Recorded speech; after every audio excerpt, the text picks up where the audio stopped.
मित्रों, कुछ लोग ऐसे होते हैं जिनके मन में गंदे और वासना के विचार उठते रहते हैं। मित्रों, आज के इस वीडियो में हम आपको एक कथा के माध्यम से बताएंगे कि स्वयं बजरंग बली हनुमान जी ने गंदे विचारों को रोकने की वह कौन सी बातें बताई हैं। तो चलिए मैं आपको वह कथा सुनाता हूँ। दोस्तों, एक बार देवर्षि नारद जी जब इंद्रलोक गए तो उन्होंने देखा कि इंद्रदेव रंभा उर्वशी मेनका के साथ भोग विलास में मग्न थे। जब नारद जी इंद्रलोक पहुंचे तो इंद्रदेव उनसे मिलने भी नहीं आए, जिससे नारद जी को बहुत दुख हुआ। तब उनके मन में एक प्रश्न उठा कि लोग विषय भोग में इतना क्यों गठित है। तब उन्होंने सोचा, अगर कोई ऐसा हो जिसने अभी तक विषय भोग न किया हो, वही मुझे इस प्रश्न का उत्तर दे सकता है। तब उनको याद आती है महादेवी के अवतार हनुमान जी की देवर्षि नारद जी ने विलंब न करते हुए इंद्रलोक से प्रस्थान किया और जा पहुंचे हनुमान जी के पास। तब हनुमान जी तपस्या में लीन थे। जैसे ही नारद मुनि वहां पहुंचे तब हनुमान जी ने आंखें खोली और देवर्षि नारद जी से बोले, हे नारायण भक्त, देवर्षि नारद जी, आप आज हमारे पास आए हैं। कोई अनहोनी हुई क्या? मुझसे या फिर किसी पर कोई संकट आया है क्या? तब देवर्षि नारद जी बोले, हे संकट मोचन हनुमान, ऐसी कोई बात नहीं है। मुझे बस आपसे एक प्रश्न का उत्तर जानना था। तब हनुमान जी ने कहा कि कहिए देवर्षि नारद जी, आपका वह प्रश्न कौन सा है? तब देवर्षि नारद जी बोले कि हे संकट मोचन हनुमान, आपने आज तक किसी भी स्त्री को स्पर्श तक नहीं किया है, न तो आज तक आपने किसी के साथ विषय भोग किया है। लेकिन मैं जब इंद्रलोक पहुंचा तो इंद्रजीत मुझे मिले तक नहीं, क्योंकि वह रंभा मेनका उर्वशी के साथ वासना में व्याप्त थे। तब मेरे मन में यह प्रश्न उठा कि मनुष्य के मन में यह वासना का विचार क्यों उठता है और इसे कैसे रोक सकते हैं। तब महाबली हनुमान जी बोले, हे देवर्षि नारद जी, अगर आपका प्रश्न यही है तो मैं आपको इस प्रश्न का उत्तर बताता हूँ, लेकिन इसके लिए आपको एक कथा सुननी होगी। तब देवर्षि नारद जी बोले, ठीक है संकट मोचन हनुमान, मैं उस कथा को पूरे मन और लगन के साथ पूरा अंत तक सुनूंगा और संपूर्ण वैकुंठ लोक में इसका विश्लेषण भी करूंगा। तब हनुमान जी कथा को सुनाना प्रारंभ कहते हैं। दोस्तों, आगे बढ़ने से पहले अगर आप हनुमान जी के भक्त हैं तो सच्ची श्रद्धा से कमेंट में जय हनुमान जरूर लिखें। हनुमान जी आपकी सभी मनोकामनाओं को अवश्य पूर्ण करेंगे। मित्रों, आगे हनुमान जी कथा को सुनाना प्रारंभ कहते हैं और कहते हैं कि एक बार एक युवक एक महाशय के पास आया और महर्षि से बोला कि है गुरुजी, मेरे मन में इतने गंदे विचार क्यों आते हैं? मैं नहीं चाहता कि मेरे मन में गंदे विचार आए, लेकिन फिर भी मेरे मन में हमेशा काम वासना के विचार उठते रहते हैं और मैं इनके बारे में सोच सोच कर बहुत परेशान हो जाता हूँ। मेरी ऊर्जा और समय यह सब सोचने में ही नष्ट हो जाती है और इन सब के विचारों की वजह से मैं कभी भी शांत नहीं रह पाता और मैं हमेशा ही स्त्रियों को देखकर मोहित हो जाता हूँ। गुरुजी, मैं अपने आप को रोक नहीं पाता। महाबली हनुमान जी ने आगे कहा कि हे देवर्षि नारद जी। वह महर्षि मुस्कुराए और उन्होंने उस युवक से पूछा, क्या तुम्हें पता है यह काम वासना होती क्या है? उस युवक ने उत्तर दिया कि मैं यह तो नहीं जानता कि काम वासना होती क्या है, पर गुरुजी, यह जो भी चीज है बहुत बुरी चीज है। फिर उस महाशय ने उस युवक से कहा कि सबसे पहले तो तुम्हें यह समझना है कि प्राकृतिक रूप से जो भी चीज हमारे अंदर है वह बुरी नहीं है। हमारे जीवन में उसका कुछ न कुछ महत्व है। वासना कोई बुरी बात नहीं है। यह तो हमारे मन की एक भावना है जो हमें किसी न किसी चीज की कमी का एहसास करवाती है और फिर हम उस चीज को पाने के लिए उस चीज की तरफ आकर्षित हो जाते हैं। वह महाशय आगे उस युवक को कहते हैं कि हे युवक, जैसे अगर तुम्हारे पास धन की कमी है तो तुम में धन पाने की वासना उत्पन्न हो जाएगी। तो वासना कुछ और नहीं, बस एक प्रकार की कमी है जो एक प्रकार की जरूरत का एहसास दिलाती है और जब यह जरूरत शारीरिक हो तो हम इसे काम वासना का नाम देते हैं। युवक ने महाशय को कहा कि गुरुजी, मुझे काम वासना का मतलब तो समझ में आ गया, पर आप मुझे यह बताइए कि यह आती कहां से है और कैसे आती है? हनुमान जी ने आगे कहा कि हे देवर्षि नारद जी। तब उस महर्षि ने कहा कि काम वासना कहीं से आती नहीं है, ये तो हमारे अंदर ही होती है और इसका होना तो जरूरी भी है, अभी तो मानव जाति का विस्तार होगा। अब उस युवक ने कहा, जब यह हमारे अंदर ही है और जरूरी भी है तो फिर लोग इसे गलत क्यों बोलते हैं? तरबूज महर्षि ने कहा कि यही तो समस्या है। लोगों ने काम वासना को गलत तरीके से सोच लिया है। इसे छुपाने की दबाने की कोशिश करते हैं। काम वासना गलत नहीं है, बल्कि काम वासना का गलत तरीके से प्रयोग करना गलत बात है। लोग जिससे प्रेम करते हैं बस उसी के लिए जीने लग जाते हैं। उसे पाना ही उनका अपना मार्ग बन जाता है और उसी के बारे में हमेशा सोचते रहते हैं। पर यह सब गलत है। हनुमान जी ने आगे कहा कि हे देवर्षि नारद जी, महर्षि ने युवक से कहा, क्या तुम्हें पता है जानवरों में भी काम वासना होती है? उस युवक ने उत्तर दिया, हाँ गुरुजी, जानवरों में भी काम वासना होती है, क्योंकि जानवर भी तो आखिर अपने वंश को आगे बढ़ाने के लिए मादा के साथ व्यभिचार करते हैं।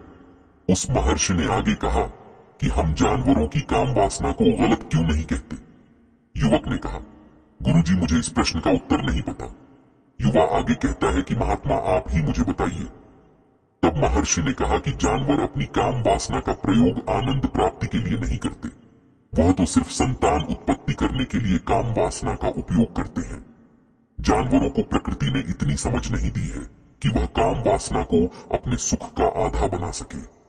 हनुमान जी ने आगे कहा कि हे देवर्षि नारद जी, वह महर्षि आगे बोला कि मनुष्य अपनी समझ के बलबूते पर प्रकृति में पाई जाने वाली प्रत्येक वस्तु को अपने सुख के लिए प्रयोग करता है। हम इंसानों ने ही काम वासना को अपने सुख का साधन बना लिया है, परंतु प्रकृति ने तो इसे हमें अपने वंश को आगे बढ़ाने के लिए दिया था, लेकिन प्रत्येक इंसानों ने इसे अपने जीवन का परम लक्ष्य बना रखा है और इस तरह से काम वासना का आ जाना गलत है। हनुमान जी ने आगे कहा कि देवर्षि नारद जी, युवक ने पूछा, महात्मा जी, यह काम वासना हम पर हावी क्यों होती है? यह हमेशा ही क्यों आ जाती है? तब उस महात्मा ने कहा कि सुनो, अब मैं तुम्हें एक कहानी सुनाता हूँ, उसे तुम ध्यान पूर्वक सुनना। तुम्हें तुम्हारे सारे सवालों का जवाब तुमको मिल जाएगा, बस तुम्हें ध्यान से सुनकर समझना है। युवक ने कहा, ठीक है गुरुजी। वो महर्षि आगे कहता है, एक बार की बात है, एक आश्रम में एक गुरु और उनके शिष्य रहा करते थे। सभी बच्चे रोजाना आश्रम के बाहर स्थित देवरिया नामक एक गांव में भिक्षा मांगने के लिए जाते थे। महाबली हनुमान आगे कहते हैं कि वह से उस युवक से आगे कहता है कि उसी आश्रम का एक शिष्य जिस गांव में भिक्षा लेने जाता था, उसी रास्ते में एक नदी मिलती थी। एक दिन उसने देखा कि एक युवक वृक्ष के पीछे छिपा है। वह उस युवक के पास गया और उससे जाकर बोला, भाई, तुम इस वृक्ष के पीछे छिपकर क्या देख रहे हो? तब उस पेड़ के पास छुपे हुए युवक ने कहा, अरे तुझे नहीं दिख रहा क्या कि मैं क्या देख रहा हूँ? तब शिष्य नदी की ओर देखा तो वहां पर कुछ युवतियां पानी भर रही थी। तब उस शिष्य ने उस युवक से कहा, अरे भाई, वहां पर तो युवतियां पानी भर रही हैं, इसमें छिपकर देखने वाली क्या बात है? युवक शिष्य की तरफ देखकर कहने लगता है, अरे पागल, तुम्हें दिखाई नहीं दे रहा क्या कि कैसे यह औरतें नदी से पानी निकाल रही हैं? जरा उनकी अदाओं को तो देखो, उनके कोमल शरीर को देखो, उनकी पतली कमर मटके को उठाते समय बल खाती चाल को तो देखो, और उनके बाल उनकी कमर पर कैसे लहरा रहे हैं, मानव सुंदरता बिखरी हो। शिष्य ने फिर नदी की तरफ देखा और इस बार वह इसे देखता ही रहा, परंतु अभी तक उसे तो कुछ भी नजर नहीं आ रहा था और वह बिल्कुल निर्भय था। उसे किसी भी बात का कोई डर नहीं था। लेकिन अब वह छिपके उन युवतियों को देखने लगा, और जब वह छिपकर युवतियों को देख रहा था, तभी वह अचानक अंदर से अपने ही अंतर्मन से कांप गया और उसने कहा कि यह हमें क्या कर रहा हूं? मैं जो कर रहा हूं वह सही नहीं है, मुझे यहां से चले जाना चाहिए। और फिर वह जल्दी से वहां से चला गया। वह आश्रम पहुंच जाता है। महाबली बजरंगबली आगे कहते हैं कि देवर्षि नारद जी, वह जाकर अपने कार्यों में लग गया, लेकिन जो वह आज देख कर आया था, अब भी वही उसकी आंखों के सामने बार बार आ रहा था। उसके मन में वही दृश्य चल रहा था। उसका मन वही सब कुछ देखने के लिए उतावला हो रहा था। उसका किसी भी काम में मन नहीं लग रहा था। सुबह होते ही बहुत जल्दी ही शिक्षा के लिए निकलता है और उस नदी के पास वाले वृक्ष के पास जाता है जहां पर वह युवक पहले से मौजूद रहता था। वह शिष्य भी उसके साथ मिलकर युवतियों को छुप छुप कर देखने लगता है। महर्षि आगे कहते हैं कि अब वह रोज ऐसा करने लगा, लेकिन अब उस शिष्य का मन किसी भी काम में नहीं लगता था। वह हमेशा ही किसी न किसी प्रकार के विचारों में उलझा रहा है था। वह आश्रम के कार्यों को भी ठीक तरीके से नहीं कर पा रहा था। न वह ठीक से सो पा रहा था, न वह ठीक से खाना खा पा रहा था। उसका मन बेचैन रहने लगा था। उसका मन बार बार उन युवतियों के सौंदर्य को देखने के लिए उतावला होता रहता था। जब गुरु उसके गुरु शिक्षा देते थे तब भी उसका मन कहीं और विचारों में खोया रहता था। जब शिष्य का यही रोज रोज का हो गया तो गुरु ने अपने शिष्य की इन हरकतों को भांप लिया था। महाबली हनुमान नारद जी को कथा सुनाते हुए आगे कहते हैं कि एक दिन गुरु ने शिष्य को अपने पास बुलाया और कहा कि आज से मैं भी तुम्हारे साथ भिक्षा मांगने चलूंगा। हम दोनों साथ साथ भिक्षा मांगने चलेंगे। तब शिष्य गुरु को मना करते हुए बोला, नहीं गुरुदेव, आप परेशान क्यों हो रहे हो? मैं अकेला ही ठीक से भिक्षा मांग सकता हूँ। गुरु ने शिष्य से कहा कि ठीक है, तुम अकेले ही भिक्षा मांगने जाओ। जैसे ही गुरुजी ने इतनी बात कही वह शिष्य तुरंत वहां से भिक्षा मांगने के लिए निकल गया। उसके जाने के बाद गुरु भी आश्रम से निकल गए और वह अपने शिष्य का पीछा करने लगे कि वह कहाँ जाता है, किसे मिलता है। यह सब देखने के लिए उसके पीछे पीछे चलने लगे। कुछ आगे जा आने के बाद गुरु ने देखा कि उनका शिष्य एक युवक के साथ एक वृक्ष के पीछे किसी अपराधी की तरह छिपा हुआ है और छिपकर कुछ देख रहा था। गुरु भी अपने शिष्य के पीछे गए। उन्होंने सोचा कि आखिर उनका शिष्य क्या देख रहा है जिसे देखने के लिए वह वृक्ष के पीछे अपराधियों की तरह छिपा हुआ है। तब गुरु ने देखा कि उनका शिष्य वृक्ष के पीछे छुपकर युवतियों को देख रहा है जो कि नदी से पानी भर रही थी। तभी गुरु बोल पड़े कि शिष्य, तुम यह क्या देख रहे हो? अपने गुरु की आवाज सुनकर वशिष्ठ घबराकर विचलित हो गया और उसके पसीने छूटने लगे। वह धीर वीर पुरुष थर थर कांपने लगा, जैसे किसी चोर को चोरी करते समय रंगे हाथों पकड़ लिया गया हो। उसकी हालत खराब हो गई। वह कुछ भी नहीं बोल पा रहा था। वह अपने गुरु से नजर भी नहीं मिला पा रहा था। गुरु ने शिष्य की तरफ देखा और कहा कि हमारा शिष्य तो निर्भय था, उसे तो किसी भी चीज का डर नहीं लगता था, लेकिन यह क्या, तुम तो डर के मारे कांप रहे हो।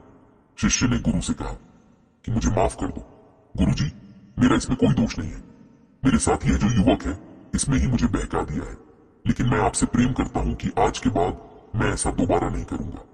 दो गुरु ने शिष्य से कहा कि कोई बात नहीं, पर इस बात का तुम ध्यान रखना कि हम जैसी संगति करते हैं वैसा ही फल हमें प्राप्त होता है। वह महर्षि आगे कहता है कि प्रत्येक साथ रहने वाले मनुष्य विचार हमारे अंदर प्रवेश करते हैं, इसीलिए अच्छी संगति करो जिससे तुम्हारे अच्छे विचारों का प्रवेश हो। फिर गुरु और शिष्य आश्रम लौट आए और फिर से आश्रम के कार्यों पर ध्यान देने लगे। वह जिस रास्ते से पहले जाता था उसने उस रास्ते को त्याग दिया और दूसरे रास्ते से जाने लगा। वह अपने काम को ध्यान से करता, लेकिन धीरे धीरे उसके अंदर क्रोध उत्पन्न हो गया और फिर वह दूसरों पर क्रोध करने लगा और बेचैन रहने लग गया। अब वह सही समय पर भोजन भी नहीं करता था। वह भोजन भी बहुत कम खाता था। एक रात गुरु उस शिष्य के पास आए और उससे बोले कि अब तक तुम कितनी बार अपने वादे से मुकर चुके हो। यह सुनकर शिष्य अपने गुरु के चरणों में गिर गया और रोने लगा। रोते रोते ही उसने गुरु से कहा कि गुरुदेव, मैं कई बार अपना वादा भूला हूं, फिर वादा कर लेता हूं, लेकिन हर बार मैं वादा भुला देता हूं। मेरा मन मेरे नियंत्रण में है ही नहीं। मैं बहुत कोशिश करता हूं कि मैं अपने मन से सारे बुरे विचारों को निकाल दूं, लेकिन मैं चाहकर भी ऐसा नहीं कर पा रहा हूं। फिर गुरु ने शिष्य को कहा कि ठीक है, चलो मेरे साथ। गुरु शिष्य को आश्रम के बगीचे में लेकर गए और शिष्य से कहा कि देखो, यहाँ पर कुछ नाली बनी हुई है जिससे नदी का पानी इन पौधों तक आ रहा है और यह पानी एक निरंतर बहाव से बह रहा है। क्या तुम इस पानी के बहाव को रोक सकते हो? अब शिष्य ने उत्तर दिया कि हाँ गुरुजी, मैं इस भाव को रोक सकता हूँ। फिर शिष्य ने मिट्टी उठाकर उस नाली में डाल दी। वह पानी कुछ देर के लिए रुक गया और फिर कुछ समय बाद मिट्टी के ऊपर से पानी बहने लगा। गुरु ने शिष्य से कहा, अरे ये क्या, ये तो पानी रुका ही नहीं। फिर शिष्य ने कुछ मिट्टी और पत्थर उठाकर उस नाली में डाल दिए, जिससे कुछ समय के लिए पानी रुक गया, लेकिन फिर उस पत्थर के ऊपर से फिर पानी बहने लगा। उसके बाद गुरुजी ने कहा कि अरे ये क्या हुआ, पानी तो फिर से बह गया। तुम तो बोल रहे थे कि तुम इसे रोक दोगे, क्या तुम इसे रोक नहीं सकते? तब शिष्य ने कहा, कोई बात नहीं गुरुदेव, मैं अभी इस पानी को आपको रोक के दिखाता हूं। वह फिर से एक भारी सा पत्थर लेकर आया और उसे नाली पर डाल दिया और पानी का बहाव रुक गया। वह शिष्य ने गुरुजी से कहा कि देखा गुरुदेव, मैंने कहा था ना कि मैं पानी को रोक दूंगा। मैंने पानी को रोक दिखाया, आपकी बात मैंने पूरी कर दी। उसके बाद गुरुजी मुस्कुराए और बोले, अच्छा जरा ध्यान से देखो कि पानी रुका है। वह तो पीछे की नाली से अगल बगल बह रहा है, और ध्यान से देखो इस पत्थर के आगे भी आ गया, और यह पानी अपना रास्ता बदलकर फिर से आगे की तरफ बह जाएगा। और फिर कुछ देर बाद ऐसा ही हुआ। तब गुरुजी ने शिष्य को समझाया कि तुम्हारे साथ भी तो ऐसा ही चल रहा है। तुम बार बार प्रयास कर रहे हो, पर हर बार तुम्हारा प्रयास टूटा रहा है, और यह हमेशा टूटता ही रहेगा। तुम कितना भी मिट्टी पत्थर रख लो, लेकिन पानी तो अपना रास्ता बना ही लेगा। ये सब देखकर शिष्य ने गुरु से कहा कि हे गुरुदेव, क्या आपके पास कोई तरीका नहीं है जिससे मैं गंदे विचारों को रोक सकूं और यह मेरे मन में न आए। गुरुजी शिष्य को एक नदी के पास ले गए जहां से उस बगीचे में पानी आ रहा था। गुरु ने शिष्य से कहा, वह पानी इसी नदी से जा रहा है। अगर हम यहीं से उस रास्ते को बंद कर दें जहां से पानी बगीचे में जा रहा है। तब शिष्य बोला, मैं इस पानी को यहीं से बंद कर देता हूं, तब आगे की नाली में पानी जाएगा ही नहीं। फिर शिष्य ने नदी से जाने वाले रास्ते में बहुत मेहनत करके पत्थर और मिट्टी डाल डाल के बंद कर दिया, और गुरुजी से बोला कि गुरुदेव, मैंने पानी को बंद कर दिया है, अब यह पानी बगीचे में जाएगा ही नहीं। तब गुरु ने कहा कि अगर पानी बगीचे में नहीं जाएगा तो पौधों को पानी कहां से मिलेगा। उन पौधों को तो पानी की आवश्यकता है, और उन पौधों में कुछ पौधे तो ऐसे हैं जिनको रोज पानी की आवश्यकता है। वह तो मुरझाकर मर ही जाएंगे, उनका क्या होगा। पानी तो हमें खोलना ही होगा। शिष्य ने गुरु की बात सुनकर वापस नदी से जाने वाले पानी का रास्ता खोल दिया। तब गुरु ने शिष्य से पूछा कि अगर हम इस नदी के पूरे पानी को बगीचे की तरफ कर दें तो क्या होगा। तब शिष्य ने जवाब दिया कि गुरुदेव, वहां पर जितने भी पौधे हैं वह नष्ट हो जाएंगे, वहां पर कुछ नहीं बचेगा। फिर गुरु मुस्कुराए और बोले, मैंने तुमसे ये सब जो करवाया तुमको समझ में आया। कुछ क्या तुम इस बात को समझ पाए हो कि हमें किसी भी चीज को रोकना नहीं है, बस हमें हमेशा संतुलन बनाए रखना है। कम पानी से भी पौधे नष्ट होते हैं और ज्यादा पानी से भी पौधे नष्ट होते हैं। हमारा जीवन संतुलन सही चलता है। गुरुजी ने शिष्य से कहा कि अगर मैं तुम्हें कहूं कि तुम आम के बारे में मत सोचो तो तुम्हारे मन में सबसे पहले किसका चित्र आएगा। शिष्य ने कहा कि गुरुजी, मेरे मन में तो पहला चित्र आम का ही आएगा। गुरु ने कहा कि जब हम गंदे विचारों को जबरदस्ती रोकने का प्रयास करते हैं तो वह और मजबूती के साथ हमारे अंदर प्रवेश करते हैं, इसीलिए हमें उन्हें कभी भी दबाने की कोशिश नहीं करनी चाहिए। फिर गुरु ने शिष्य को समझाते हुए कहा कि हमारे गंदे विचार बुरे लोगों की संगति करने की वजह से भी आते हैं। कई बार ऐसा होता है कि काम भाव हमारे अंदर होता ही नहीं है, लेकिन कुछ अश्लील लोगों के साथ रहने की वजह से यह हमारे अंदर हावी हो जाता है। फिर शिष्य ने कहा कि गुरुदेव, आप सत्य कह रहे हैं, मैं अपने मार्ग से भटक गया था। महर्षि उस युवक से आगे कहते हैं कि वह शिष्य उस रात बहुत ही चैन की नींद सोया। सुबह अपने कार्यों को पूरे मन से किया, और फिर सुबह वह भिक्षा लेने के लिए उसी रास्ते से गया जहां वह युवक आज भी वृक्ष के पीछे छुपकर उन युवतियों को देख रहा था। वह शिष्य नदी पर गया जहां वह युवतियां पानी भर रही थी। उसने उनसे पानी मांगा, उनमें से एक ने उसे पानी पिलाया, और उस शिष्य ने उनके चरण छुए शिष्य को उन्होंने आशीर्वाद दिया कि तुम्हारा कल्याण हो। उसका मन सकारात्मक ऊर्जा से भर गया। उसके चेहरे पर मुस्कान आ गई थी, जैसे उस शिष्य को कुछ खोया हुआ वापस मिल गया हो। वह वापस अपने रास्ते से जाने लगा। तभी पीछे से वह युवक आ गया जो वृक्ष के पीछे छुपा हुआ था। वशिष्ठ के पास आया और बोला कि अरे भाई, क्या बात है, आज तो तुमने नजदीक से दर्शन कर लिए, तुम तो मुझसे भी आगे निकल गए। तब शिष्य ने कहा कि हम हमेशा दूसरे के दर्शन करने में ही व्यस्त रहते हैं, अपने दर्शन कर ही नहीं पाते। तुम कब तक इस वृक्ष के पीछे छूटते रहोगे। किसी को पसंद करते हो तो उससे कह दो, अगर वह भी तुम्हें पसंद करती है तो शादी कर लो, और उससे पहले तुम कुछ बन जाओ, अपने आप को पहचान लो। ऐसे अपना समय बर्बाद मत करो। फिर वह युवक रोज उस शिष्य से मिलने लगा, और उस युवक ने नदी पर जाना त्याग दिया, और फिर वह युवक अपने जीवन में कुछ बनने के लिए संघर्ष करने लगा। अब महात्मा महर्षि ने एक युवक का मार्गदर्शन किया, और गुरु की वजह से एक शिष्य और एक और युवक के मन की वासना समाप्त हो गई। अब महाबली बजरंग बली ने कहा कि हे नारद जी, अब तो आपको सब कुछ समझ में आ ही गया होगा कि एक मनुष्य को संभोग और गंदे विचारों से बचने के लिए क्या करना चाहिए। तब देवर्षि नारद जी बोले कि हाँ पवन पुत्र बजरंग बली, हनुमान, मैं अब आपकी बात समझ चुका हूँ। मित्रों, संगति बदलो, आपके विचार अपने आप ही बदल जाएंगे। जब तुम्हारे मन में गंदे विचार आए तब आप अपने आप को दोषी मत मानो, केवल उन विचारों में संतुलन बनाने का प्रयास करो और अपने आप को पहचानो। मित्रों, आपको वीडियो कैसा लगा हमें कमेंट में जरूर बताना